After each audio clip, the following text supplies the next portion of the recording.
Good morning, guys. Mainit pa rin. Mainit, sobrang init dito sa Kuwait.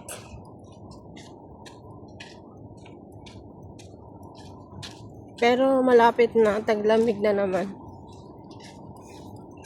Kaunting tiis na lang itong aking nilalakad na mainit. Alas 7 pa lang. Parang yung init niya parang 50. Sakit sa balat.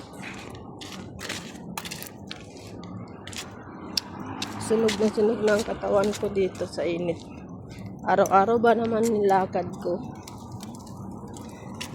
Hindi ako kasi pag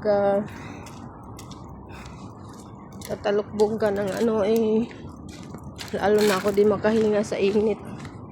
Kaya okay lang ganito. Hayaan ko na lang okay lang yan na maging negra na naman tayo. Ganun naman talagang balat natin. Pero konting days na lang. Next month siguro hindi na masyado yung init. Sa hapon, grabe yung uwi ko ng alas 4. Grabe ang init. Pero may dala-dala ako talaga na ice kasi pag hindi ako magdala ng ice baka dito na ako matigog sa daan. Kasi sobrang init. Maganda talaga pag yung may hawak kang ice. Hindi mo masyado maramdaman yung init. Ilagay mo lang, idampi-dampi mo sa mukha mo. Basta malamig siya. Maganda yun. Kung lalakad ng malayo, kailangan mayroon kang hawak na malamig.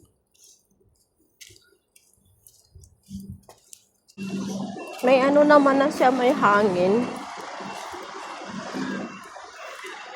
Yung hangin niya, hindi na masyado mainit. Pero yung sobrang init ng hangin niya, talagang parang apoy talaga yung sa mukha.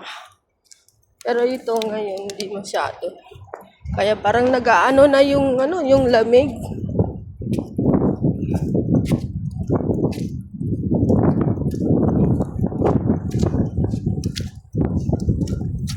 Hindi naman ako nawawala ng payong. Talagang nagdadala ako ng payong. Mainit man o malamig, nagpapayong talaga ako kasi siyempre pagka naman ulan, ayun, lamig, ulan na naman. Pero okay lang din.